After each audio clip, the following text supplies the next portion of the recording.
ಹೇಳಿದ್ರಿ ಶೂನ್ಯ ಅಂದರೆ ಏನು ಅಂತ.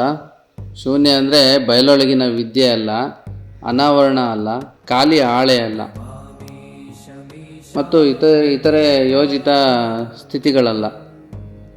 ಮೊದಲಿಗೆ ಶೂನ್ಯವೆಂದರೆ ವರ್ಣಿಸಲು ಅಸಾಧ್ಯ, ಅದೃಶ್ಯ, ಅನಂತವಾಗಿರೋ ಸ್ಥಿತಿನ ಸೀಮಿತವಾದಂಥ ದೃಷ್ಟಿಗೆ ತರಬಾರ್ದು. ಬದಲಿಗೆ ಅನುಭವವೆಂಬ ದಾರಿಯನ್ನು ಹಿಡಿದು ಮೈಮನಗಳನ್ನು ಕೂಡಿಸಿ ಆತ್ಮವನ್ನು ನೋಡಿ ನಡೆದಾಗ ಆಧ್ಯಾತ್ಮವೆಂಬ ಸಾಗರದಲ್ಲಿ ಧುಮುಕ್ತೇವೆ. ಅದರಲ್ಲಿರುವ ನಿಜ ಸ್ವರೂಪಗಳ ಸ್ತರಗಳನ್ನು ನೋಡುತ್ತಾ ಹೋದರೆ ಅನುಭವಗಳೆಲ್ಲ ಸ್ಥಿರವಾಗುತ್ತದೆ. ಆವಾಗ ಅಲ್ಲಿನ ಸ್ಥಳಗಳು ಎಲ್ಲ ಇರ್ತಕ್ಕಂಥ ಸ್ಥಳವು ಒಂದಾಗಿ ಇದ್ದಂತೆಯೂ ಹಾಗೂ ಇಲ್ಲದಂತೆಯೂ ಆಗುತ್ತದೆ. ಬಹುತೇಕರಿಗೆ ಈ ಅನುಭವವು ಇಷ್ಟಕ್ಕೆ ಸೀಮಿತವಾಗಿರುತ್ತೆ, ಇಷ್ಟಕ್ಕೆ ನಿಲ್ಲುತ್ತೆ. ಆದರೆ ಇದ್ದಂತೆಯೂ ಇಲ್ಲದಂತೆಯೂ ಇರುವುದನ್ನು ನಾವು ಸ್ಥಿತಿ ಎಂದು ಕರಿತೀವಿ. ಈ ಸ್ಥಿತಿ ಯಾವಾಗ ಪರಿಪೂರ್ಣ ಪ್ರಜ್ಞೆಗೆ ಜೋಡಣೆ ಆಗುತ್ತೋ ಅದನ್ನು ನಾವು ಪರಿಪೂರ್ಣ ಸ್ಥಿತಿ ಅಂತ ಕರಿತೀವಿ. ಅಂದರೆ ನಮ್ಮೊಳಗಿರ್ತಕ್ಕಂಥ ಸ್ಥಿತಿ ಪ್ರಜ್ಞಾ ಜೊತೆ ಜೋಡಣೆ ಆದರೆ ನಮಗೆ ಪರಿಪೂರ್ಣ ಅವಸ್ಥೆ ಬರುತ್ತೆ.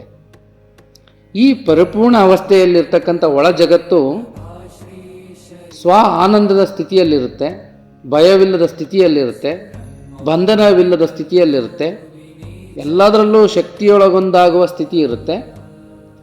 ಸ್ಥಿರತೆಯೊಂದಾಗಿ ದ್ವಂದ್ವವೇ ಇಲ್ಲದ ಸ್ಥಿತಿಗೆ ಬರುತ್ತೆ.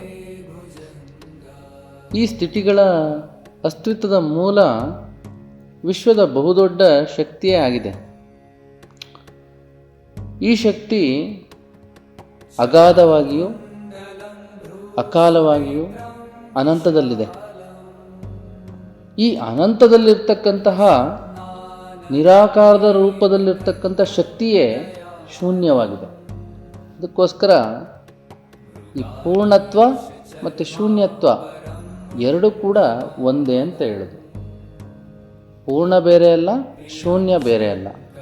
ಪೂರ್ಣ್ಯದಿಂದ ಶೂನ್ಯ, ಶೂನ್ಯದಿಂದ ಪೂರ್ಣತ್ವ, ಈ ಎರಡೂ ಕೂಡ ಒಂದೇ ಸ್ಥಿತಿ. ಇದೊಂದು ದೊಡ್ಡ ಶಕ್ತಿ. ಶಕ್ತಿಯ ಸ್ವರೂಪವನ್ನು ಅರ್ಥ ಮಾಡ್ಕೊಳ್ಳುವಂತಹ ಅನುಭವಗಳಿದ್ದರೆ ಬಹಳ ಸೂಕ್ಷ್ಮ ಸ್ತರಗಳನ್ನು ಅರ್ಥ ಮಾಡ್ಕೋಬೋದು. ಇವೆಲ್ಲವೂ ಕೂಡ ಬಹಳ ಸೂಕ್ಷ್ಮವಾಗಿರ್ತಕ್ಕಂತಹ ಸ್ತರಗಳು, ಸ್ಥಳಗಳು. ಇವೆಲ್ಲವೂ ಕೂಡ ಶಕ್ತಿಯನ್ನು ಉತ್ಪಾದನೆ ಮಾಡ್ತಿರ್ತಕ್ಕಂತಹ ಸ್ತರಗಳು. ಅದಕ್ಕೋಸ್ಕರ ಇವನ್ನ ಅರ್ಥ ಮಾಡ್ಕೊಳ್ಳೋದು ಕಷ್ಟ. ಅನುಭವ ಇದ್ದರೆ ಭಾಳ ಸುಲಭವಾಗಿ ಅರ್ಥ ಮಾಡ್ಕೊಳ್ಬೋದು.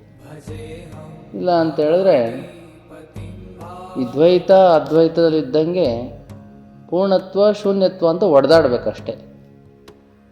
ಎರಡೂ ಒಂದೇ ಅನ್ನೋದು ಒಂದು ಭಾವನಾ ತಂದರೆ ಮಾತ್ರ ದ್ವೈತವನ್ನು ಓದಿದಾಗ ಅದ್ವೈತ ಕಾಣೋದು, ಅದ್ವೈತವನ್ನು ಓದಿದಾಗ ದ್ವೈತ ಕಾಣುವಂಥದ್ದು. ಸೊ ಎಲ್ಲವೂ ಒಂದೇ ಅನ್ನೋ ಒಂದು ಮನೋಭಾವನೆ ಬಂದಾಗ ಮಾತ್ರ ನಮ್ಮಲ್ಲಿ ಪರಿಪೂರ್ಣತ್ವ ಬರೋದು. ಅದಕ್ಕೋಸ್ಕರ ಶೂನ್ಯನೂ ಪೂರ್ಣತ್ವನೂ ಒಂದೇ.